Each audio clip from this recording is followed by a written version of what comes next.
Hi எல்லாருக்கும் வணக்கம். இன்றைக்கி நம்ம மாடி தோட்டத்தில் எதை பற்றி பார்க்க போகிறோன்னா, இப்போ கொஞ்சம் குளிர் டைம்னால மழை முடிஞ்சோடனே கொஞ்சம் குளிர் தொடங்கிருச்சு. இப்போ என்னென்னா, இந்த கொஞ்சம் காற்றும் அடிக்கிறதுனால நம்மளோட மாடி தோட்டத்தில் இந்த கொடி தக்காளி வகைகள்லாம் கொஞ்சம் இந்த காற்றுல அடித்து முறிஞ்சி கீழே விழ ஆரம்பிச்சிருச்சு. அதெல்லாம் கொஞ்சம் கிளியர் பண்ணுற வேலை தான். நான் மாடி போனோடனே எப்படி இருந்தது, அதுக்கப்புறம் எப்படி இருந்ததுன்னு இதில் பார்த்தா உங்களுக்கு தெரிஞ்சிடும்.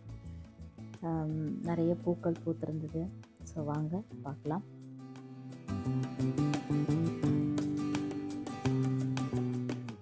மழை டைமுக்கு அப்புறம் கொஞ்சம் தண்ணி, நிறைய செடிகளுக்கு நிறைய தண்ணி இருந்தது. அதுக்கப்புறம் நடுவில் கொஞ்சம் கேப் இருந்தது, நான் போகவும் இல்லை.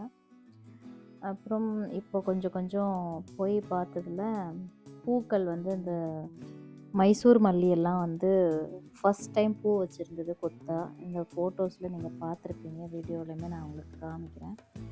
இந்த காற்றுல பேலன்ஸ் பண்ண முடியாமல் குச்சி வச்சிருந்தாலுமே அந்த குச்சியோடு நம்ம வச்சுருந்த அதோட பேலன்ஸ் தாங்க முடியாமல் அது கீழே விழுந்துருந்துருந்தது. சில இது அந்த கம்போடு முறிஞ்சி விழுந்திருந்தது. அதெல்லாம் இது பண்ணிவிட்டு பூவெல்லாம் ரோஸ் எல்லாம் நிறைய பூத்திருந்தது.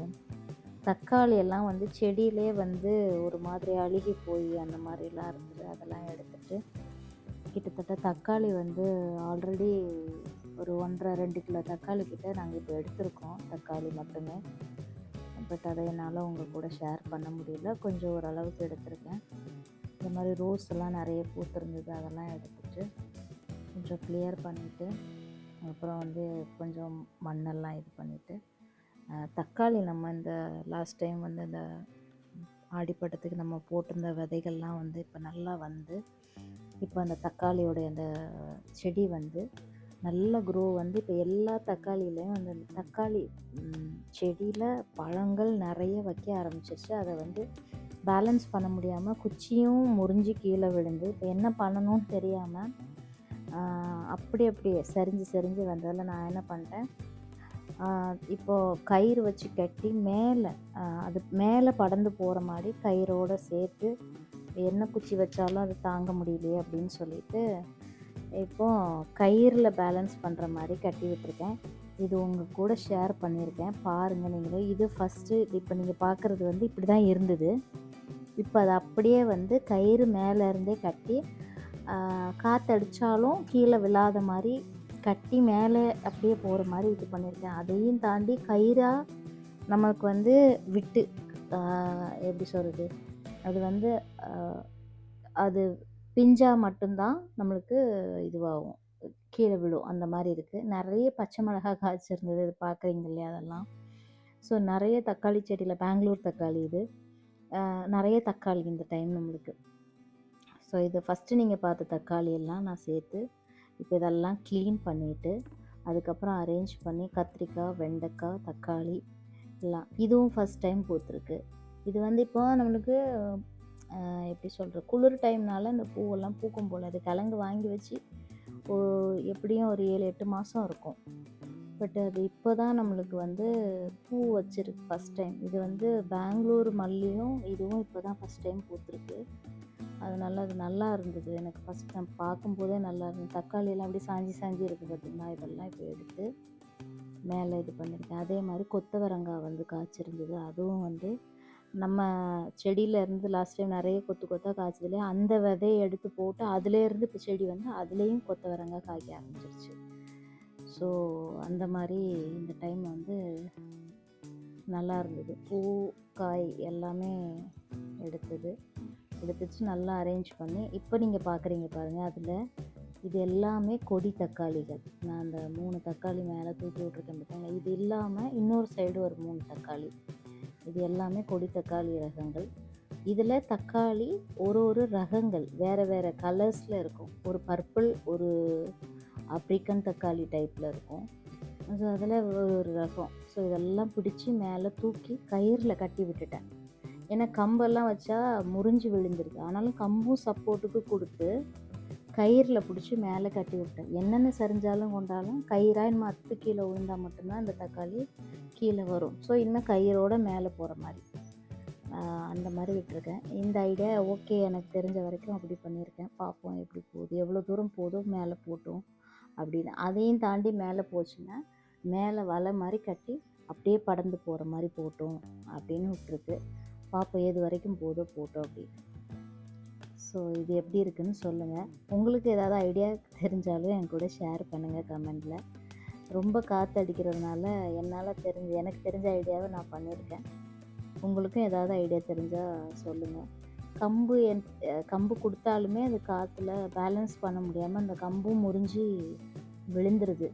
ஏன்னா அந்த தக்காளியோடைய கம்பு ஒன்றும் நல்லா தடியாக இருக்கா, அதால் பேலன்ஸ் பண்ண முடியல. இல்லைன்னா நம்ம வைக்கிற கம்பு நல்லா வெயிட்டாக இருக்கணும். அப்படி இருந்தால் மட்டும்தான் அது மேபி தாங்குமா இருக்கும். எனக்கு தெரியல அது. உங்களுக்கு ஏதாவது ஐடியா இருந்தால் எனக்கு சொல்லுங்கள். அதே மாதிரி பீர்த்தங்காய் அதுவும் இப்போ நல்லா படர்ந்து வந்துருந்தது. அதே மாதிரி பரங்கிக்காய் செடியும் நல்லா பூ பூத்துருந்தது. அதுவும் கொஞ்சம் தூக்கி கொடி மேலே விட்டுருந்தேன். இந்த வாட்டி ஒயிட் ரோஸ் நல்லா இருந்தது, அதுவும் நல்லா பூத்துருந்தது. ஒயிட் ரோஸு, அதே மாதிரி பன்னீர் rose, purple rose, Bangalore rose அதெல்லாம் பூத்துருந்தது. அதெல்லாம் எடுத்துகிட்டு வந்தேன். அதுக்கப்புறம் பால்சம்பூ, வாடாமல்லி பூக்கள் நிறைய பூத்துருந்தது. ஸோ அதை எடுத்துகிட்டு வந்து நம்மளுக்கு எப்போவுமே நம்மளுக்கு இந்த உருளி அலங்காரம் பண்ணுற அந்த இது இருக்கு இல்லையா, அதனால அதெல்லாம் அலங்காரம் பண்ணோம். அதே மாதிரி இந்த வாட்டி மூக்குத்தி அவரையும் காய்ச்சிருந்தது கொஞ்சம். ஸோ அது எடுத்திருந்தேன். வாடாமல்லியும் பேலன்ஸ் பண்ண முடியாமல் அதுவும் காற்றுல கீழே விழுந்து அதையும் அந்த மாதிரி சேம் நம்ம தக்காளிக்கு என்ன பேலன்ஸ் பண்ணோமோ அதே மெத்தடை தான் வாடாமல்லிக்கும் பண்ணியிருந்தோம். இந்த மாதிரி நேற்று ஃபுல்லாக நம்மளுக்கு இந்த வேலை தான். மாடியில் எல்லாத்துக்குமே கயிறு கட்டி கம்பெல்லாம் ஒன்றும் இந்த காற்றுல நிற்கல. ஸோ பூச்செடி, அதே மாதிரி கிருஷ்ணகமலமும் சேம் மெத்தடு தான். இதுதான் மைசூர் மல்லிகை பார்க்குறீங்க இல்லையா, இதுதான் ஃபஸ்ட் டைம் நம்ம இது நம்ம ஆடி பட்டத்துக்கு வாங்கி வச்சோம். இப்போ தான் ஃபஸ்ட் டைம் இதுதான் ஃபஸ்ட் டைம் நம்மளுக்கு இந்த பெங்களூர் மல்லி பூத்துருக்கு. ஸோ ரொம்ப ஹாப்பியாக இருந்தது ஃபஸ்ட் டைம் பூத்துருந்தது. இது பெங்களூர் தக்காளி. இதுவும் கொஞ்சம் காய்ச்சி நல்லா ரெடியாக இருக்காங்க இவங்க. இன்னொன்று வச்சுருக்கோம், அது காய்ச்சிருக்கு. பட் அந்த பர்பிள் கலர் இன்னும் வரல. ஸோ அதுக்கு வரும்போது உங்களுக்கு கூட ஷேர் பண்ணணும், காமிக்கணும். அது தக்காளி பர்பிள் கலர் எப்படி ஆகுதுன்னு பார்க்கணுன்னு சொல்கிறதுக்காக வெயிட் பண்ணிட்டுருக்கேன். பச்சை மிளகாய் நல்லா பெருசாக நல்ல க்ரீன் கலரில் இருந்தது. பட் 5G ஒன்றும் அந்த அளவுக்கு நம்ம நார்மல் க்ரீன் சில்லி நல்லா காரமாக இருக்கும்ல, அந்த மாதிரிலாம் காரம்லாம் ஒன்றும் இதில் அந்தளவுக்கு இல்லை, நார்மலாக இருக்குது.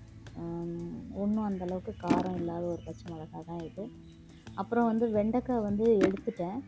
கொஞ்சம் வெண்டைக்காய் விதைக்கி எடுத்துகிட்டு வந்தேன். ஒரு 4 வெண்டைக்காய் விதைக்கி ரெடியாக இருந்தது. அந்த 4 வெண்டைக்காவை விதைக்கி நம்ம கீழே வாழை மரம்லாம் வச்சுருக்கோம் இல்லையா, அந்த இடத்துல போடலான்னு சொல்லிட்டு அந்த வெண்டைக்காவெல்லாம் கீழே எடுத்துகிட்டு வந்துருக்கேன். அதை அப்புறமா பார்த்துட்டு எப்போ தேவையோ அப்போ யூஸ் பண்ணிக்கலாம். இல்லைன்னா யாராவது விதைக்கி கேட்டாங்கன்னா அவங்களுக்கு கொடுக்கலான்னு எடுத்து வச்சுருக்கேன். ஸோ இதுதான் நம்மளுடைய மாடி தோட்டத்தை நான் எடுத்து ரெடி பண்ணிட்டு வந்துருக்கேன். இன்னும் கொஞ்சம் விதைகள் எடுத்து வச்சுருக்கேன். பால்சம்பூ விதையெல்லாம் தேவைப்படுறவங்களுக்கு கேளுங்க. தேவைப்படுறவங்களுக்கு நான் கண்டிப்பாக கொடுக்குறேன். தேவைப்படுறவங்க கேட்குறீங்க, ரைட்டு, கொடுக்கலாம். ஆனால் கொரியர் சார்ஜ் நீங்கள் தான் கொடுக்குற மாதிரி இருக்கும்.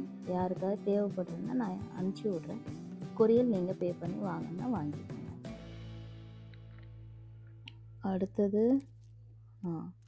இதுதான் அந்த சொன்னேன் இல்லையா, இந்த பூ தான். இது ஒரே ஒரு ஸ்டிக் தான், ஃபஸ்ட் டைம் பூத்துருக்குன்னு சொன்னேன் இல்லையா.